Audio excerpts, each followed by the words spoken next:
सर्व प्रकारचे फ्रॅक्चर्स आणि अस्थिव्यंग उपचार तसेच पुनर्वसन आता संगमनेरच्या राजूस्कर ॲक्सिडेंट हॉस्पिटलमध्ये.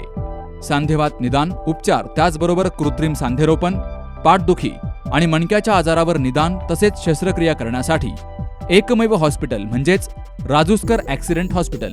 त्याचबरोबर कम्प्युटरद्वारे नेत्र तपासणी आणि फेको मशीनद्वारे बिन टाक्याची मोतीबिंदू तसेच नेत्रांतर्गत भिंगारोपण शस्त्रक्रिया आणि तिरळेपणावर उपचार तसेच शस्त्रक्रिया करण्यासाठी आजच भेट द्या. राजूस्कर आय केअर हॉस्पिटल. अधिक माहितीसाठी संपर्क डॉक्टर प्रमोद राजूस्कर आणि डॉक्टर दीप्ती राजूस्कर. संपर्क 9142 12 17 77.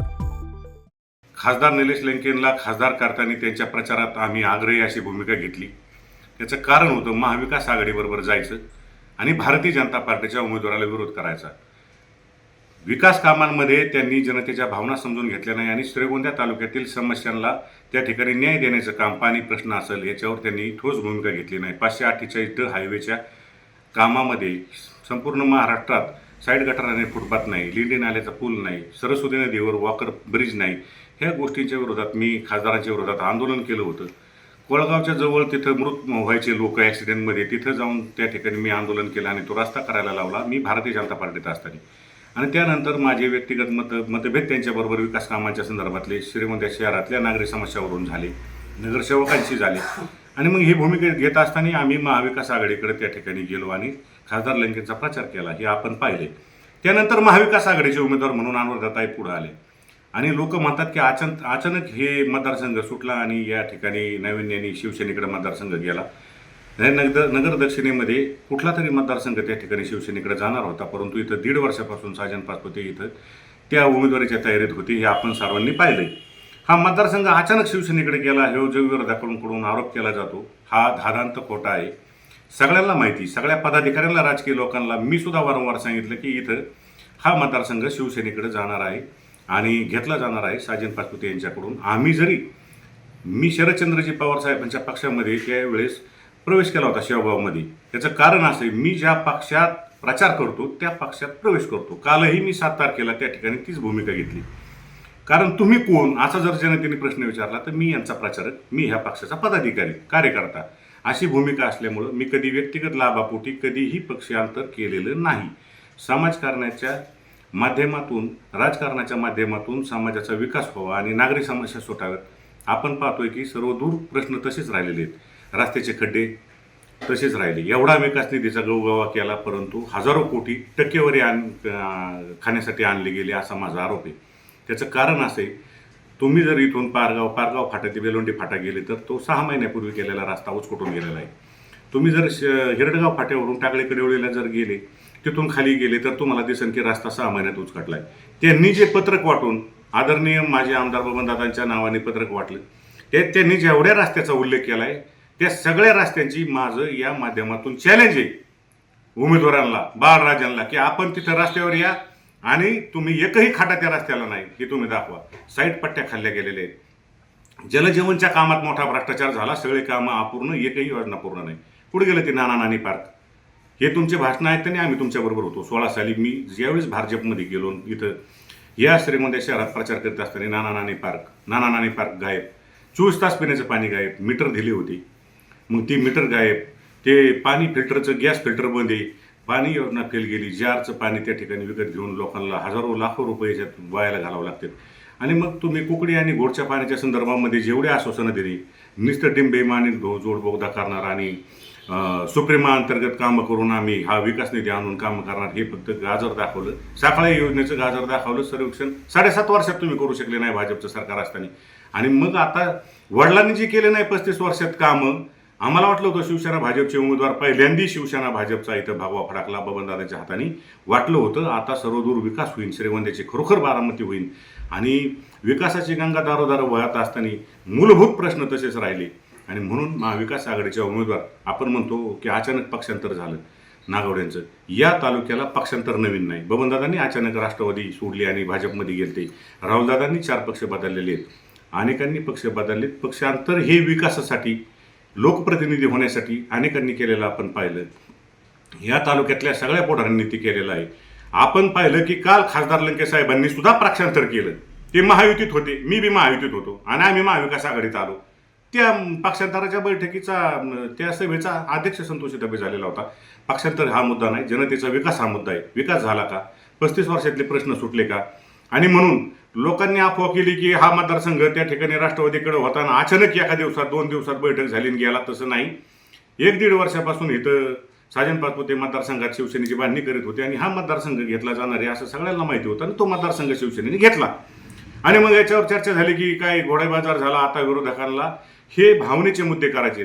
निष्ठा आणि घोडेबाजार हे प्रचाराचे मुद्दे होऊ शकत नाहीत. प्रचाराचे मुद्दे हे होते की विकासाचे मुद्द्यावरच ही निवडणूक झाली पाहिजे. आता ज्यांनी विकास पुरुष म्हणून त्या ठिकाणी भूमिका घेतली त्यांनी विकासासाठी निधी आणला, परंतु त्याच्यातून टक्केवारी गोळा करून मलई गँग तयार करण्याचा कार्यक्रम केला आणि स्वतःचे कार्यकर्ते पोचण्यासाठी त्यांनी तो निधी वापरला. मोठ्या प्रमाणात निधी आणला त्याच्या पटीत 20% पैसे गोळा केले आणि त्या टक्केवारीच्या जेव्हावर आता हे त्या ठिकाणी स्वतःच्या आईची उमेदवारी ढापून हे शब्द जाणीवपूर्वक का वापरतोय? कारण यांनी पाहिलं की फुटीचा फायदा होईल. ह्या मतदारसंघामध्ये सातत्याने जास्त उमेदवार जर राहिले तर आपण निवडून येऊ अशी त्यांची भूमिका असते. परंतु मतदारसंघात भारतीय जनता पार्टीला नाकारले. शेतकऱ्यांच्या पिकाला हमी भाव नाही. त्या ठिकाणी शेतकऱ्यांचे मूलभूत प्रश्न सुटले नाहीत. घोड आणि कुकडीच्या पाण्यासाठी प्रत्येक वेळेस आंदोलन करावं लागतं. या 132च्या खालच्या लोकांना आपण पाहिलं की पाणी चारीला योग्य वेळी येत नाही म्हणून त्या ठिकाणी आंदोलन करावं लागतात. मग तुमच्या आमदारकीच्या काळात जर तालुक्यातील जनतेला आंदोलन करावं लागत असेल तर तुम्ही करता काय? कोरोनाच्या काळामध्ये शेकडो लोक मेली. कोरोनाचं सेंटर त्या ठिकाणी रोहितदादा पवार आणि निलेश लंके साहेबांनी काढलं. मग इथल्या आमदारांच्या ह्या सुपुत्रांनी कोरोनाचं सेंटर काढून सामाजिक कार्याचा त्या ठिकाणी डोंगर का उभा केला नाही? त्यांना त्यांचे कुणी हात बांधले होते?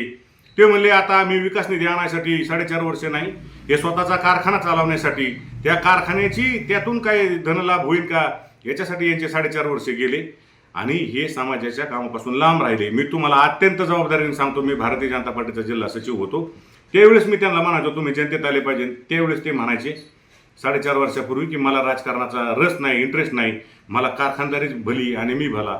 आणि त्यांना म्हणावं मोहम्मद महाराजांची शपथ घेऊन सांगा संतोषी बरोबर तुम्ही ह्या गोष्टी बोलल्या का नाही बोलले? मी म्हणायचो तुम्ही एवढा निधी आणताय दादा पण त्याची क्वालिटी चांगली राहत नाही, तर याच्यावर काम केलं पाहिजे. त्यांनी त्याच्याकडे लक्ष दिलं नाही. मी म्हणायचो गावातून तुम्ही गॅसची पाईपलाईन घालू नका, ही हाय प्रेशर गॅस वाहिनी ही रस्त्याच्या खालून गावातून नेऊ नका, ही साईडनी जिथून मंजूर आहे तिथूनच न्या. पण यांनी रोड बदलला, तसा ठराव केला आणि 11 नगरसेवक नगरपालिकेत असताना आज तुमचं क्लोरीनचं पाणी फिल्टरचं योजना बंद आहे. पाण्याचा TDS 500च्या वर आहे. जीवनावश्यक ज्या सुविधा होत्या नगरपालिकेत मिळाल्या नाही. 11 नगरसेवक तुमचे होते आणि आता आमदार असताना कोरोनाच्या काळात तुम्ही लोक वाऱ्यावर सोडले. साखळी पाणी योजना आणि MIDCचं ही गाजर तुम्ही सातत्याने देत आहे, परंतु हे तुम्ही करण्यात अयशस्वी ठरले. 5 वर्षे आणि नंतर परत 3 वर्षे असं महायुतीचं सरकार होतं, तुम्ही काही केलेलं नाही. आणि म्हणून आता उद्याच्या काळात महाविकास आघाडीचं सरकार येणार आहे.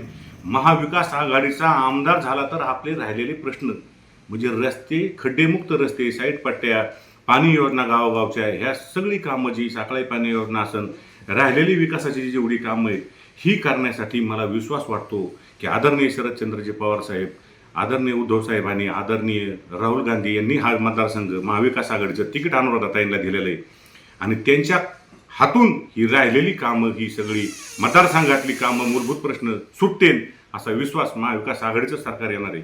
आणि त्यामुळं मला निश्चित वाटतो, तसाच मतदारांना वाटतोय. आणि म्हणून महाविकास आघाडीला विजयी करण्यासाठीचं वातावरण त्या ठिकाणी मतदारसंघात आहे. कोणी काही गैरसमज पसरवून देते की अन्याय झाला, तिकीट मिळालं नाही आणि मग ही राष्ट्रवादीकडे जागा होती. अत्यंत विचाराने नगरची जागा शिवसेनेकडे होती, पारनेरची जागा 15 वर्षे उद्धव साहेबांकडे होती. पूर्वी महाविकास आघाडीत 2च पक्ष असायचे, राष्ट्रवादी आणि काँग्रेस. आता 3 आहेत, शिवसेना. मग त्यांना एक मतदारसंघ कुठला जाणार होता का नाही? मग जर श्रीगोंदा मतदारसंघ तिथं त्या ठिकाणी शिवसेनेला आलाय तर 2 मतदारसंघ राष्ट्रवादीला गेलेत. मग इथं जर घोडेबाजार झाला म्हणून तुम्ही चर्चा करता तर मग तिथल्या जागाबद्दलमध्ये काय घोडेबाजार झालाय का? मग काँग्रेस पक्षाने ही जागा सोडलेली आहे, तशी राष्ट्रवादीने सोडलेली आहे. मग काय त्यांच्या नेत्यांना तिथं घोडेबाजार झालाय का? तिथं जर राष्ट्रवादी शरदचंद्रजी पवार साहेबांना जर राष्ट्रवादीची जागा जर नगरची दिली तर त्या पक्षाच्या लोकांनी, नेतृत्वाने काय तिथं पैसे घेतलेत का? असं अजिबात नाही. हे तिथल्या मेरिटनुसार तिथं जे उमेदवार दावेदार होते, सक्षम उमेदवार, हे पाहून ही जागा शिवसेनेला दिलेली. नागवडे हे सक्षम उमेदवार आहेत. नागवडे आणि पाचपुते ही पारंपरिक लढाई या मतदारसंघाने पाहिलेली आहे. नागवडेंनी 2014 साली स्वर्गीय बापूंनी निर्णय केला आणि म्हणून राहुलदादा आमदार झाले होते. राहुलदादांनी सुद्धा 2 पावलं मागं घेऊन यावेळेस नागवडेंना त्या ठिकाणी विधानसभेत पाठवून निर्णय करायला पाहिजे होता, परंतु त्यांना असं वाटलं की आपण थांबता कामा नये. त्यांच्या कार्यकर्त्यांनी त्यांना थांबून दिलं नाही आणि त्यांना उमेदवारी करावी लागली. मला त्या उमेदवारीशी काही बोलायचं नाही. मी त्यांच्या उमेदवारावर बोलणं इतका मोठा नाही, परंतु आम्ही एकत्र निलेश लंके साहेबांबरोबर काम करीत असताना मी विचार केला होता की राहुलदादा जर थांबले तर त्या ठिकाणी या ठिकाणी भारतीय जनता पार्टीचा पराभव करणं ते अजून सोपं जाईल. परंतु भारतीय जनता पार्टी नैतिकदृष्ट्या या मतदारसंघात हरलेलीच आहे. महाविकास आघाडीचाच इथे निर्णय होणार आहे.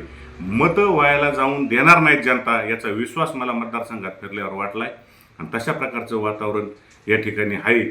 आणि उद्याच्या काळामध्ये महाविकास आघाडीचे उमेदवार अनुराधाताई नागवडे या प्रचंड मताने निवडून येतील अशा प्रकारचा विश्वास मतदारांमध्ये आहे. कारण भारतीय जनता पार्टीच्या सर्व योजनांच्या भूलभुलैयाला हे आणि पाचपुते कुटुंबाच्या भूलभुलैयाला लोक त्रस्त झालेले आहेत. यातून लोक स्वतःची सुटका करून घेतील आणि क्रांती घडवतील. 2014 प्रमाणे परत तिथं परिवर्तन होईल आणि हे परिवर्तन अनुराधाताई नागवडेंच्या हाताने झालेलं त्या ठिकाणी आपल्याला दिसेल. कुटे हॉस्पिटल आणि लेप्रोस्कोपी सेंटर, हाडांच्या फ्रॅक्चरच्या सर्व प्रकारच्या शस्त्रक्रिया, दुर्बिणीद्वारे सांध्याच्या शस्त्रक्रिया, दुर्बिणीद्वारे गुडघ्याच्या दोरीच्या शस्त्रक्रिया, modular operation theatre, ICU, ventilator, pathology lab, X-ray, 24 तास औषधालय, generator backup, deluxe, semi deluxe, special, semi special rooms, cashless mediclaim, सर्व प्रकारच्या शासकीय विमा योजना, रुग्णांची आपुलकीने काळजी घेणारं सुसज्ज, स्वच्छ, प्रसन्न रुग्णालय, Kute hospital and laparoscopy centre, Tajane Mala, Navin Nagar road, Sangamner, जिल्हा अहमदनगर.